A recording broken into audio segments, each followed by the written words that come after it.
Howdy, folks. It's Invisible Walls, episode 148, right here on GameTrailers.com. Cruising our way up to episode 150, which should be a very special episode. And by special, hopefully, I'm not saying it's going to be wearing a helmet.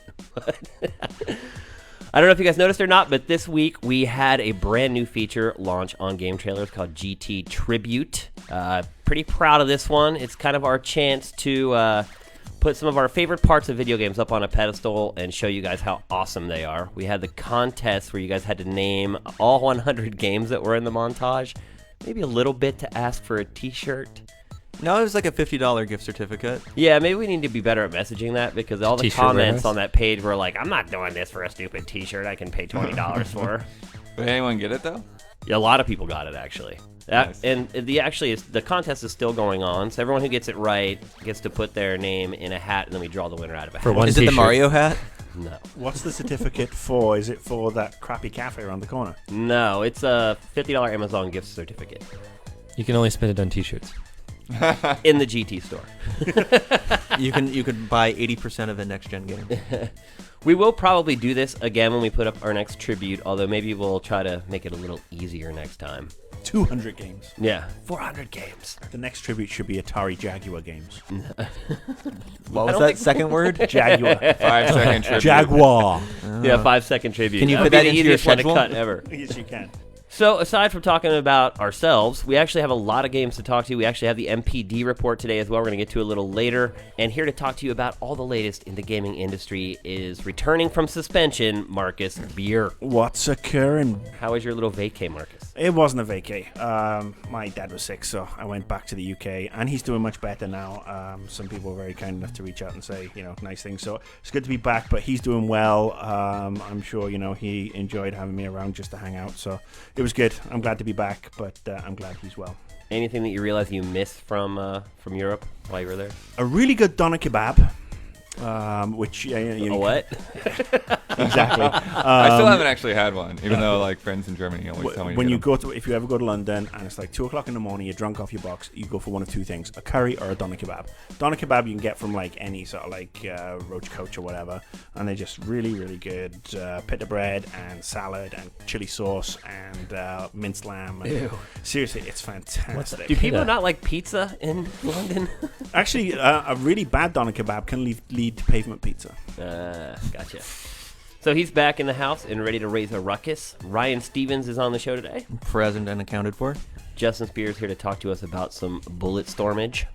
Yeah, that's what I'm here to do. And finally, we're going to get to talk about a game that we saw quite a while ago, but the embargo is lifted and Bloodworth is here to do that, and I'm not going to spoil what it is, but welcome to the show, Blood. Hello. Let's get to it. Warning, airlock safety released. Third bounty hunter this week. All right, so first up, we're going to talk about Bulletstorm. Certainly a controversial game. I'm not sure that it should be controversial if EA didn't sort of push the issue a little bit. I mean, is it really all that more violent than other games? Well, all I can say is that I've spent several hours playing the game over the last 24 hours, and I haven't felt the urge to rape anyone. Yeah, I don't really feel all that rapey. So let's talk about the game proper. We've already talked about the controversy on the show. I've only played the first couple hours. I didn't review the game, but my first impression is that it's like Duke Nukem that takes itself seriously. Like, I feel like it should be tongue-in-cheek, but it's not. I think it's tongue-in-cheek on the surface, but as you delve more into it, it does take itself seriously, but there's also some really, there's some really smart game design in there, and it's way more sort of like, self-deprecating than the likes of Medal of Honor or Battlefield or anything like that, and I think that's a good thing. Well, it's kind of caught in the middle, I feel like. It's like it doesn't know whether it wants to be self-deprecating or it wants you to take the game seriously. Well, I don't know. I think it's kind of a matter of taste. Since the review, I've seen people go either way and say, oh, this is totally ridiculous or totally stupid, and someone's like, I think it was some blog, they're like, oh, it got too serious, they're ruining my fun of shooting people with the rear entry and gangbanging dudes. I want to do this without so much seriousness. It's bringing me down. But I don't know. It's written by a Marvel Comics writer. It's comic book things. Sometimes there's an acceptable level of stupid, just depending on who you are. Your stupidity center is calibrated a certain way. But I didn't, I didn't think it was too, they try to have some fun with it, yet still have, still propel the story along with some, dramatic touches. So It's an Unreal game, and the lead character has hair. yeah, he does. It's also a dude pretty with hair. good-looking Unreal It's a game. really, really good look. Although it still has that look. Like, you can look It at it does. and you can tell immediately that it's an Unreal game. Some of those outside areas with the big sweeping vistas, though, are really like you actually stop and pause and look, which is kind of funny because the game is all about. I mean, I've played I played the first 2 acts and a little bit of the third act, and that game's all about just driving you forward. Oh, yeah. It's all about marching on. You can tell it's a sort of like an epic Unreal game because you look at the jawline of all the male characters. They all seem to have Gears of War, and these guys have interchangeable jawlines. Well, the characters look very similar, too. They're real heavy. It looks like their legs are like tree trunks. But beyond It's that, not such a Marvel comic as an Image comic by Rob Liefeld, circa 1993. They could get more specific. Nerd alert. the hands are pretty proportional though. Let's talk about the gameplay, though, because I think that's what really sets this game apart. And I think it's, from what I've played so far, the best part of the game is actually playing it, which, hey, that's probably the way games should be. Do you guys feel like the creativity and killing is as robust as you had hoped or thought it would be? Game feels a bit like a rental to me. Like I picked it up and I had some fun, but especially going through the Echoes modes a couple times where you just kind of just try to maximize. It doesn't seem so much. They call them skill shots, but in the end, it doesn't seem so much skill based. It's kind of just learning the map and trying to maximize. It's almost tactical how you're going to try to get those points. When you're actually going through the game, I actually thought they did a pretty good job of balancing. First, I was actually shocked that skill shots were worked into the plot with the leash evaluating you, which is kind of a stupid nod, but at least The they made soldiers, the they effort. don't perform well enough, don't get more ammo, and then they die. But you know, hardcore. if you're running low on Harsh. points and you never find enough ammo, so you have to buy ammo a lot, or at least I did. Well, I'm so skilled. Obviously, I had too many points. And but you, wait. Just one tiny thing. One tiny annoyance is that no matter how many points you get, you unlock weapons and things in a set order as you progress through the game. And even if you go back in Echoes, you only have access to the weapons that you would have had there. So at some points, I was kind of like, "Come on, game! I got all these points. I'm doing good. Killing with skill. Give me the drill. I want to drill people to the ceiling." It doesn't really give you Ceiling a chance to totally cut loose. Yeah, even when you play the game again, if you start in a different difficulty, they really have it tied in, which I'm sure is, I'm sure there are balance reasons for that, and I'm sure they plan around it. But I kind of felt like, come on, I'm getting lots of points. Let me spend my points. my other issue is, anyone ever play Pokemon Snap? Yes. Yes. I had a girlfriend who played that, and she was played it she was too, an actual. don't lie. I played a ton of that game. She was an actual photographer, like most girls are, and she was very upset. She did all these artsy photos, and Professor Oak was like, "These are shitty photos. You suck." And Well, that was the irony of that game. The better photos got scored really poorly. but I feel sometimes I destroy some guy in a magnificent manner in Bulletstorm, and then I see 10 points. Yeah. There's a little bit of that, which is yeah, I felt it got... it's kind of the rub. I mean, I don't know. You guys tell me. You played the whole game, Justin. Did you feel like the game got repetitive after a while? Because I only played a couple hours, and even towards the end of that time, I was like, all right, I'm going to juggle another dude. I'm going to shoot him in the face while he's flying away. I think, like I mentioned earlier, since weapons are unlocked in a set order, I guess, the benefit of that is that you do have something new to look forward to around the corner. And towards the end of the game, you have way more weapons. You can only hold 3. So, you tend to go back and forth. You look at your skill shots you've unlocked, and you're like, oh, I've hardly used this gun at all. I could use some more points. So you throw that in as one of your secondary weapons. And there's really a lot more variety. In the beginning, your standard assault rifle is super effective, but it's not really the most creative weapon. There's only so many things you can do with it. So the game does open up a little bit. What's your favorite weapon?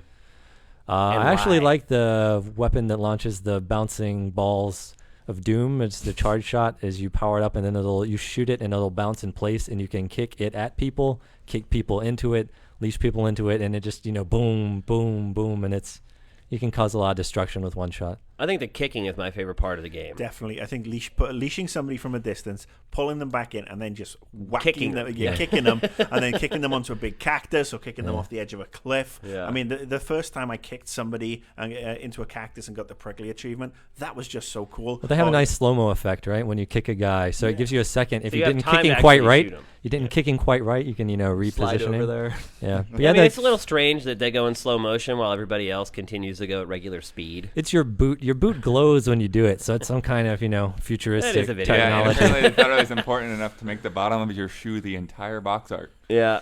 I will say that the AI that comes with you, Ishi, is about as useless as a chocolate teapot. He's kind of a wiener too. They're just kind For of somebody who's supposed to be, like half cyborg and incredibly strong and hell-bent on vengeance, and then, he spends the first, couple of missions whinging about, oh, my battery's running down. Well, why is he the robot and he's the sensitive one? Like, how did that happen?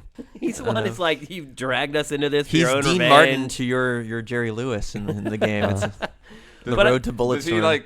do you ever see him in like a cutscene doing something completely awesome and then he does nothing when you're in gameplay? He Is that eats some one of those bullets, things? that's He for just sure. sits there and bitches, and then he gets in. He obviously runs in your way a lot, and I could have really done without him, and just had a better sort of like waypoint marker. Yeah, So like was I call one- that guy out in the review, so I make sure to say that he's kind of He's kind of he's not the high point of the game. and it's a shame really that they couldn't figure Sliding out is a way the to high point of the game. replace that character with the opportunity to do co-op, online co-op, and they did. Yeah, that seems like a too obvious of an addition because you have that co-op guy with you the whole game, right? He never goes away. I don't think you would want to play co-op with another human being though. Why? Because if but you it'd be play the fun if you're like, you multiplayer- juggle him. I'll No, shoot it would him. not. It would multiplayer. not. It would not be fun. Really? Because their multiplayer mode does not work out quite so well. But the good playing thing the is co-op when in the if campaign, it's a single player game, you trying to do specific things, kill people in specific ways. You don't want someone fucking up your program, And But You it'd want be someone cool like to- you leash a guy and someone else is like, haha, I leashed him too. Then you well, no, pull the the guy idea is apart. it's cooperation. Cooperative mode means cooperation. That means I leash him and toss him up in the air. You shoot him, or you leash him up in the air. You pull him towards me. I kick him. Like Theory and practice, my friend. Yeah, well, it you just gotta doesn't. be friends. It just doesn't Gotta be work friends out. of yours. To be fair, the guys who made the game actually came out and said this week, the reason there's no co-op is, we couldn't find a way to work it properly. People it are broke the jackholes. game. It totally broke the game, and they said so. We're not even gonna, Yeah, nothing cool would happen. It would just. Now, one You thing I can't. They will do say- have cooperative aspect in the multiplayer mode called Anarchy, but the more cooperative is, the less anarchic it is, and the more boring it is. So it ends up kind of feeling like, okay, everyone run over this side of the map. Okay, no one shooting, no one do anything. Okay, I'm gonna kick him, and okay, 1, 2, 3, and it just becomes like repetitive labor. It could make really. for some good internet videos, though. If people are willing to cooperate. Oh, Yeah, 'cause there's that's why I still, play video there's games. Are cool there things cats can in it? happen. I'm not saying that cool things can't happen in multiplayer. I mean, there's kind of a sweet spot for just dicking around and then really having teamwork. But yeah, the multiplayer is not. They need to work on that. They need to figure out how to And make that's the that thing I fun. will say is that this game is perfect for dicking around. I mean, Yeah. just It's a little bit like a sandbox. yeah. without having a I don't think sandbox. Yeah, that's with super linear necessarily a levels. bad Yeah, it's thing. kind of like But I mean, it's a sandbox you can play in. You don't Yeah. necessarily need to make progress in the game to have fun. And they've already announced the first DLC pack is And, being, what, and 6 weeks? the single player campaign, I know you thought it was a little repetitive, but they do a pretty good job of doing the IV drip of new stuff constantly. Have you gotten to the miniature city? No. Oh, okay.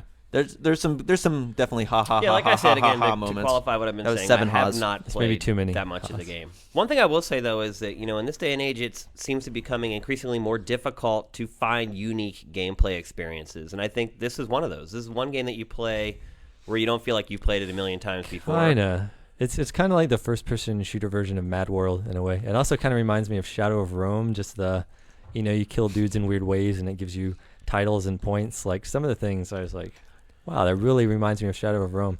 And Shadow of Rome Yeah, had but a I mean, you're talking about a shooter here that has like the It's kicking true. mechanic, the leash. I mean, to me, Yeah. it felt pretty refreshing to play this game, even though after a little while it seemed like it kind of Yeah. settled into Well, a groove. it's definitely it sets itself apart enough for first-person shooters to go.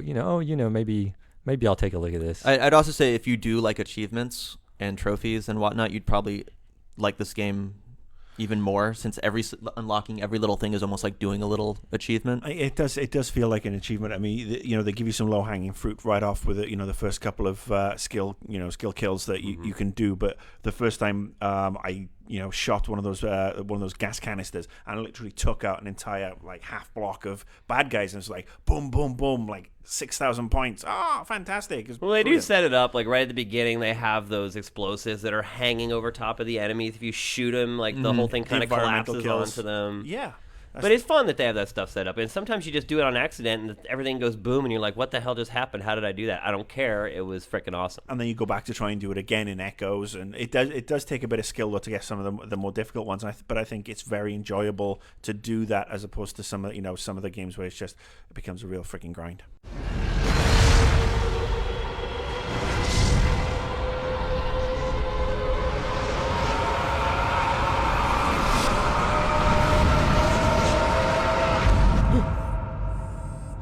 All right, so here's the game we've been waiting to talk about for a long time. About 3 weeks, maybe something like that. Yeah, they showed it to us quite a while ago. Deus Ex, Bloodworth. You checked it out. First of all, is it looking like it's going to be up to scratch?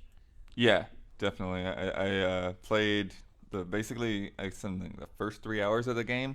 They brought it by. They didn't let us capture, unfortunately, and really digging it. The funny comment I got from them is like, "You're playing it like you're really playing it," or something like that. Because I was just taking my time and checking out newspapers and things like that. Well, they probably take it to a lot of journalists, and the journalists just want to get as far as possible so they can see as many plot points as possible. No, Not they have a really- set point where you can't play past. Oh, okay. But But how does yeah. that work with an open-ended game like Deus Ex? But it's not. I mean, it's not open-ended. I mean, I think the things open up more as you go along. But at the beginning, it's you have a prologue and then you have a first mission, and I'm not sure how the story progresses beyond that. But the beginning of it, you see how some of your choices are going to affect things down the road. Do they give you like premonitions or something like that, or are you just saying you just can look at? No, you can see just based on like your character interactions, like who you saved, how you've treated people, and stuff like that. One of the parts I thought was really cool is towards the end there was a hostage situation, and you have a lot of choices with how to deal with that hostage situation. You can take the guy out, or you can try to talk your way through it, and rather than actually having like specific dialogue to choose from, they have kind of like attitudes, you can be humble or you can be reasonable or things like that.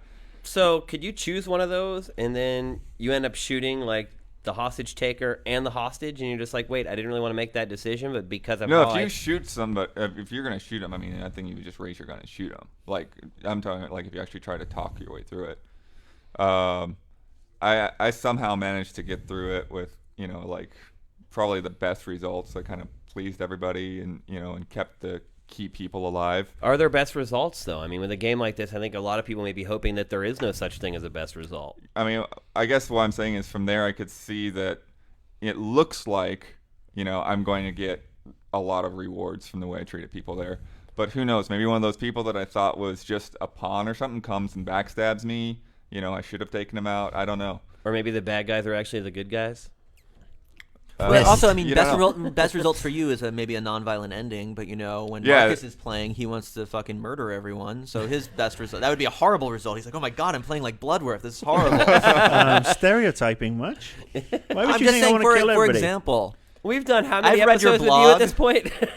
They- Well over 100. they But I do- also like to You play just the see Bloodworth way. I Bobby like Kotick everywhere.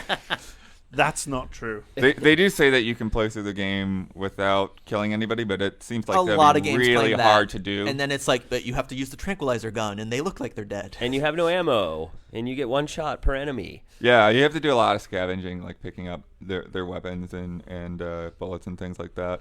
I wonder how the stun gun would have worked out if you picked that. 'Cause that's like the right. the original Deus Ex classic, and then a Yeah, the non-lethal thing is solution. you already have kind of a non-lethal melee takedown. That's kind of a nice thing too. You kind of do the Metal Gear thing Did where you you either cuddle them? But it costs batteries. You spoon with them until they submit. well, you Ew, I give up. Sounds like UFC. Those on pillows. We didn't say non-violent is the non-lethal. They're still violent. you walk up and you knock them out, But or it takes you hold battery the button power. a little bit longer and you stab them through the chest. So It takes battery. It takes battery power to knock someone out, though. So you're kind of limited in the the number of takedowns you can do. yeah, Or you have to eat more energy bars to power yeah, your that's what I thought insane was kinda calorie funny. consumption. You eat the protein bars. The game definitely. I watched you play it for a bit. The game definitely looks way more Deus Ex 1 than Invisible War for people that were. That's probably a gonna good thing. cry. Oh yeah, Oh, that's a real good thing. Because Invisible War was a pile of shite. that was okay. Yeah. It was a pile of shite compared to the first one, in my Well, opinion. I'm actually playing through the first one right now for the first time, and it's interesting. Like, How'd you with find it? Huh? How'd on you Steam. find it? Oh, it's on, On Steam. Steam. Yeah. But it's just interesting, going from that perspective, and it's almost like if you went back to the original Metal Gear and you had just started with Metal Gear Solid, and you're like, oh, all this stuff was there back on the NES. Yeah. It's like you see like the strength augment and everything there. They're really trying to keep it faithful, I think. Isn't this one like set before the Yeah, first it's one? 30 years before. So it's like this is when mechanical augmentations were first taking hold, and there's a lot to the story about people that are anti-augmentation altogether, and the conspiracy kind of centers around there's like some new breakthrough in augmentation that's going to really change the landscape. Is it the eye cannon? Because I'm still looking at my fingers crossed for that one. Just had a microphone incident right there. Getting excited by your eye cannon there. Yeah. Now, for the sake of people who may be new to our hobby, didn't play the first couple games, can you give a synopsis of the series and then sort of a synopsis of how this game plays? Is it an RPG? Is it a shooter? Is it an action-adventure game? It's definitely between an RPG and a first-person shooter. I think the people are more likely going to play it more like an RPG or more like a stealth game. I mean, I kind of went with that stealth approach. The augments I took, they gave us some extra points to just play with some augments, and I took the one where you can kind of see through walls and the other one where you can cloak. And there was a point where I actually kind of surprised them, because I guess it's the first thing that came to my mind, but other people hadn't been doing it. I had a sniper tranquilizer gun. And there's one of these rooms where, there's like a bunch of boxes and you could like sneak around and grab guys from behind. But there was also, when I walked through the door, there was a staircase that went up to a balcony behind me. So I put on my cloak, I ran up the staircase, and then I just sniped everyone with the tranquilizer gun. But then you have a set amount of time before you can get to them, right, to finish them off before they wake up? No, they won't wake up unless somebody else wakes them up. Problem is there's one guy that walked in the room later. And so I went around to do something else. I came back in and everyone just warned me. It's like, oh crap. So people who are fans of shooters, do you think they'll enjoy this game? Ha ha ha. That's a good question. It's more, you have to be more tactical if you're going to approach it like a shooter. I found it easier to shoot while undercover. Yeah, it's a little slower paced. If you try to take on a lot of multiple shooters. guys at once, you're probably not going to make it. This isn't exactly Bulletstorm, Right. Yeah. but that's not a bad thing. No, I was really enjoying it. I was enjoying the process of dying and trying to do it better. Now, which version did they bring in for you to play? It was a console version, but I can't remember. Was it PS3 or 360? I want to say it was It was the PS3. Wii, right? Yeah. Yeah, I think Atari it was- Jaguar. it might have been- Right. Oh, piss off. We invented the language, you Jaguar. fucking Canadian. I wish. Go and, Healthcare? go and shag some maple syrup. All right, easy. So, Blood, your first impression of this game, having played several hours of it, pretty positive? Yeah, I wanted to keep playing. I wanted to see how things play out.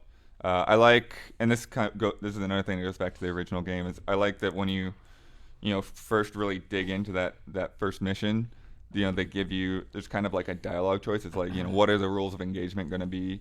Are you going to be, and it's basically you're picking a weapon loadout, but you're doing it in a like very context not really context sensitive, but context aware way. Once you set that though, do you have to play that way all the way through? Then you can't just No, change that's up I your was kind of styles? afraid of that, but like I said, you just pick up the weapons along the way, so just kind of Yeah, it's your starting loadout for the starting mission going loadout, in. Guys yeah. like, here, take this. It's dangerous out there. Was Now, it an old Can I say man in one? a I want to room? say one tiny thing that kind of, I was there during the demo. I didn't play it, but I did watch it. And to me, kind of the dialogue and script seemed a little strange to me in terms of, it is kind of like 90s style cyberpunk. Like this is how people imagine the future, like 20 years ago. But, at some point the guy called a girl a skirt, and I'm like, skirt? Would you really? That's like, 50s detective sounding language. You should call them What's neo. next, Dame? They should What call a them broad. neo-dames. I do Neo-dames. have the one thing I do Meta broads. I can't get over is the reporter with the giant collar. Have you seen that? There's it's in the I trailers. kind of like the fashion actually. They actually put a lot of time and effort into Yeah, the fashion. visual design is super. Well, isn't their rich, art designer like their main stylized. spokesperson for the game? Yeah, he's the guy I Which interviewed. is a little odd. Yeah, he had some weird tattoos. So they let us play 3 hours of this game. That's a pretty good sign that it's going to be a pretty big beast. They say that right now their testing is indicating it's about 25 hours long. Hey, there's your $60. What we need is some footage for the game so we can show it to people. Yeah, that'd be great. Well, we're on the fourth revolution of the trailer now. It's just been replaying four times while we're talking about it. Yeah, what's the release date for this game? Have they announced a firm date yet? No, just this year. Just So. this year. I think most people are tracking it for this half of this year, the first half. I'd be surprised. A game that complex. Hopefully they give it plenty of time in the cooker. 3 weeks have passed since the massacre at Balmamusa. The tragedy was as flint to fire for the Wallister, bringing them together as never before and inspiring to action those Gargastani who bore no love for Barbatos. All right, continuing our Justin Minute, he is going to sit in and talk to us about Tactics Ogre. It's a minute of my time, but it's longer for everyone else. It's my brain. Now, Justin, you're very partial to these Tactics Ogres games. Yeah, I like Ogre Battle. Is one of I really dug that game growing up. I saw it in Nintendo Power before it came out in the States. I'm like, holy shit, this game looks awesome. I ended up losing track of it. I had to buy a used copy of Ogre Battle on Funko Land for $100 for a cartridge, but I mean it was. Ogre totally Battle, I worth think, it. was the first assignment I ever worked on with you. Probably I think over Ogre 10 Battle, years Ogre ago- Battle 10 years ago. 64 might have been one It of my was. first Yeah, that was it. GameSpot Person things. of lordly caliber or something. Yeah. That's what it was. Yeah. So, What's pretty lordly. what's the subtitle of this one? Huh? This is Let Us Cling Together, which is actually it's actually a Let clean us song. clean together. Clean. Lettuce. Well, you know, desperate people have to I cling got together. the sink. You got the toilet. So I have a question. Not clink like toasting. It's like I'm clinging. joking. As somebody who is sitting here who has no fucking clue what You played a Final Tactics Fantasy Tactics Ogre or is. something? Have No. you played Final Fantasy Tactics? Are you No. totally ignorant of that? I'm totally ignorant. Why are you so ignorant? Because anything with Ignorant. Final Fantasy just really started upsetting me about 6 years What ago. about Fallout Justin? Tactics? Huh? Fallout? Huh? Huh? I'm waiting for Fallout 4, the Obsidian game. Punishes ignorance. Well, you know what tactics Well, games educate are, right? me, inspire me, and Ryan's got a gift for making me buy games. So there you go, inspire me to buy Tic Tacs. Well, I don't know if I'd have to make you buy PSP 2, which is a hard sell for me. Also, I don't own one, but I've been playing on the No Office one PSP. It's pretty rad. But you know what a tactics game is, right? I mean, Yes, who I mean, plays it? yes, It's a strategy RPG, but you know the meat of the game, and this actually has a lot more RPG elements than some games that call themselves strategy RPG, because you have key choices you make at certain things. You can spare characters' lives, you can get them on your side. The game changes a lot based on what you do, like in and out of battle. There's some major decisions, but the meat of the game, it's a combat simulator.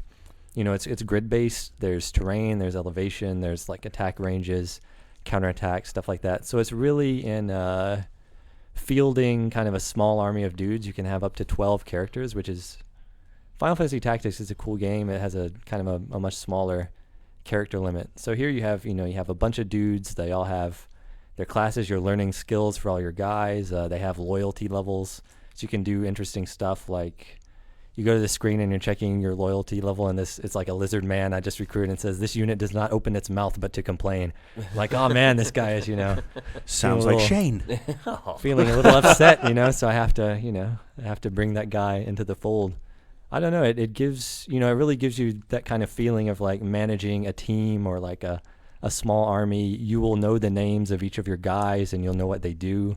If someone gets killed, you're like, oh shit, they took out Father Presence, what the fuck, I have no more healers on the map. This game, because Final Fantasy Tactics is pretty challenging. Yeah, I think a lot of people, when they sort of look at this yeah. genre, that's kind of the game that they always think of. They're like, oh, that game kind of kicked my ass. And Ogre Battle was also, Tactics Ogre, which is the sequel to Ogre Battle and the first, the predecessor to Final Fantasy Tactics, really. Yeah, it was kind of a harsh game. This game it's a remake. They've done a lot of tweaking with the systems. It's kind of, remastered, kind of redone. It has some of the ideas from Final Fantasy Tactics in there with the different skills you learn in customization. I would say it's a little easier, but it can also be extremely challenging. So the story battles, the enemy's level doesn't change. So it's possible to do a few random fights, which are new, before you had to go into training and your guys beat themselves up. So the story battles are, if you're having too much trouble, you can get more powerful and come back and take another crack at it. If you go into a random battle, it's kind of an average level of your characters, and you'll be outclassed in terms of equipment, and sometimes you'll be facing way, like more enemies than you have guys. So you can run into some challenging scenarios. And if you haven't played tactics games before, then this is not an easy, not maybe an easy game to get into. They've added. This is a remake. Didn't you say they added some pretty cool functionality? Yeah, they've added a bunch of stuff. There's actually a way to kind of rewind the turns that have happened in the battle. So if you make you go through and you've left one of your units vulnerable, they get killed and your shit is getting fucked up, you can rewind a few turns and do something different. So you can't actually change the outcome of like an individual attack. Like if you're going to reach a guy and club him in the face, as soon as you do that, that's saved. You cannot do that same move again and like keep cheating it until you get the critical hit and split his face open. But you can actually go back to different points, and then from that branch you can move off, do something else, maybe have that guy move back, heal him, do something else, do something with your other units, and then if that doesn't work out, you can go back a few more turns. It tracks it like a flow chart, so you can really kind of repeat your actions and do variations on things. You can get a really good idea of how the game systems work, what kind of chances you know, how the arrow trajectories work, what's an impossible shot. So it's actually, it's actually pretty cool. They have a lot of tools in there. They've just shitloads of detail and depth in this game. I was kind of scared to start playing it because I'm like, this is going to... It's intimidating, right? I have to keep this game from absorbing my life because you can really put a lot of time into it. I'm trying to raise up my golems now. I've recruited a few golems, and it's tough to raise new characters or new job classes actually because you don't have individual character levels. This is getting too deep, I'm talking about. Are the golems but kosher? the game is really fucking rad and really fucking detailed. The dude Yasumi Matsuno is like a totally cool guy. Maybe you didn't like Final Fantasy 12, but he's done a ton of good stuff. He's close to being a genius, I think, in terms of game design. So, yeah, I'm all over it. While Pavel finds temporary solace in the port town of Aston. All right, so up next is the N to the P to the D. Bum, bum, bum, bum. And if you guys know from watching the show, we are fortunate enough to get the entire MPD report. They've been kind of schluffing around the truncated report for the last several months, which just basically give you the top 10, doesn't give you the units sold. We have all the info right here. Now, We do the in-depth investigative journalism. Allegedly. allegedly. So, first of all, guys, taking a look at this list, what sticks out to you the most? To me, the one that I'm just completely and utterly shocked by is We Zumba Fitness join the party. What's a Zumba? New Year's resolutions, man. People are like, I'm going to lose some weight, play There's- more video yeah. games. There's a sold lot of fat 200 ladies out there. 243,000 units bottom sold I for the think- Wii alone. Yeah, I think at any point in time there has to be like a dominant fitness game for Wii because a lot of people bought it with that in mind. And But it isn't just that. I mean, if you go on down They have the good-looking list here, models. There's At actually 11 advertising there's there. 4 in the top 10 of these fitness games. What's more impressive is the fact that this is from Majesco, and I thought those fuckers went bankrupt. Yeah. And they got some cooking mama. Yeah, they got some cooking mama. Wii Fit's at 11. See, that's how they get you. Cooking mama, you eat all the food, and then you got to work it off. Yeah, Wii Fit is at 11. It's sold another 152,000 units. Unreal. You just wonder when the legs on that thing will finally collapse. Let's see. Then you Shoot it. have a little lower. You've got EA Sports Active 2. Didn't sell quite as well. You got We Just Dance Kids, and of course, the number one selling game is We Just Dance 2. We Just Dance 2 number 1 sold another 563,000 units in January. I'm not seeing any move games here. Life, I'm curious, huh? yeah. Well, not really. But how many Kinect games are in the top 10? There's a few. There I are mean, 2. Dance, yeah. Well, Dude, Life to 2 in Date- the top 10 is Life to pretty Date good. Just Dance 2 has done almost 3.6 million units. And it's made, it's not far off $100 million in revenue. Unfrickin' real. And that is obviously just US only. I know everybody in Europe and Australia want your sales figures, but we don't have access to them. So if anybody over there has the access to them, send them to us. Send them to us. We'll talk about them. Call of Duty Black Ops at 11.7 million units sold between the PS3 and the 360 across 3 months, which is just unfreaking real.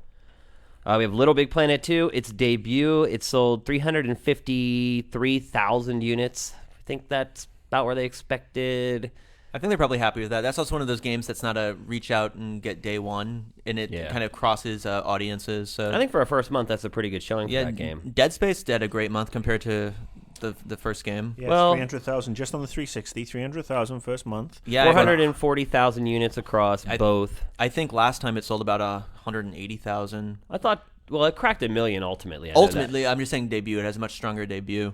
Yeah. So Which, I mean, it is a hard, it's equivalent of a hard R rating. It is a very gory game. It, it's outer space, it's horror, which is not as, perhaps accessible as, say, GTA, as, one of the other sort of like, 17 rated games or mature rated games. Dance Central doing really well. Certified hit at this point, 1.2 million units. Is it safe to say the war between the Kinect and the Move is over? Or if it was ever I a don't. war? Yeah, I don't know if that's an apt. I may be dramatizing things a little bit, calling it a war. The skirmish maybe is the best way to You got to say, describe it. Microsoft are probably very, very happy right now because the Kinect Move- Sports Move also became at a non-event. 1.2. Yeah, Move is a non-event. Yeah. What else? Donkey Kong Country Returns cracks the top 10 again. Still probably hasn't done what they hoped, I wouldn't think. A game for Metro. Still better than they were thinking for like the Metroid, never. Yeah, meet I mean, it's expectations. basically 2 million units sold in 2 months. That's not too bad, I guess. That's pretty And good. and you see how new Super Mario Brothers and stuff. I think the more prestigious Nintendo mascots still continue to sell. I bet we'll see Donkey Kong. Maybe not Kirby's in the sitting at top what, 10. 500,000 right now? Yeah, it's much further down the list. Which isn't that surprising. Kirby's never been a huge seller for Nintendo. So I just saw one at number 57. Wii Link's crossbow training with Zappa has sold to date 3.3 million units. Yeah. Piece of plastic. For a piece of plastic and a shitty on rails game. Yeah, that's pretty sad. And that on Rails game is garbage. You're actually not even on rails. You're stationary. Halo Reach 4.4 million units on one platform. That's pretty darn impressive. Definitely showing that Halo is still a big part of our industry. Interestingly, at number 13, the PS3 version of DC Universe Online comes in. And that's, Ooh, yeah, 100. 44,000 units. Ooh, that's not good. I still think it's kind of a hard sell for MMOs on a. Yeah, and this on is something a Patrick and I were discussing. system, I mean, on I a think console. the PC version selling, really quite well. The PS3 version not so much, but the PC version is suffering from the fact that they consoleized the experience. Yeah. Mass Effect 2 for the PlayStation 3, not very good, around 76,000 units sold. Yeah, I mean, that's all kind of money. That's playing with house money at that point. You've already spent all the resources on making the game pretty easy to port it over. I mean, that's just kind of like putting the icing on the cake for that one, I think. The game sold well on PC and PS3. Those were Right. all, and 360. Those were the ones that are always going to do well. Plus, it's a game that's a year old by now on the other platforms. Yep. Disney Epic Mickey, pretty epic dropped down to about 100,000 units. Still not bad overall. 2.4 million, which is actually 1.3 million, which Disney ended up closing up shop after that game pretty much. Well, let's see. Now that they're going and Tron. Now they're going download only. But one of the biggest drops was the UDraw tablet that we called out last month, and we were kind of surprised about. Yeah. But that game was, almost made another $100 million in revenue. It was not And bad. where is it? Is it even in the top 100 now? It's down at number 93. 93. UDraw with tablet. After that huge holiday season, it definitely fell off the map. That makes sense, though. That's kind of the thing you would buy for people for a Christmas gift. Yeah, if you really hated them. So not a big surprise there. Overall, pretty good. It takes well after the 20th spot before we dip below 100,000 units sold. I think that Which shows is great. I mean, January is usually a pretty dry month for sales, and we saw all of the summer leading up into fall. There was tons of things in the top 10 that were selling under 100,000. I think there's a lot of gift cards that have been spent in January. I must admit, I'm pleased to see 2 PS3 games in the top 5, and the top 4, if you will, with Call of Duty Black Ops, one of them, but Little Big Planet. I think it's good that people are actually out there and supporting the first-party PS3 stuff. And I'm happy to see Dead Space sell as well as it did Yeah. in January, because maybe that'll convince other publishers to not release every single game in a 2-week period this year. Maybe more publishers will sort of take that tact. Capcom's been really good at it already with sort of releasing games in the first quarter. EA looks like it sort of picked up the mantle this year, and it looks like it paid off for them. So congratulations on a great game for Dead Space 2.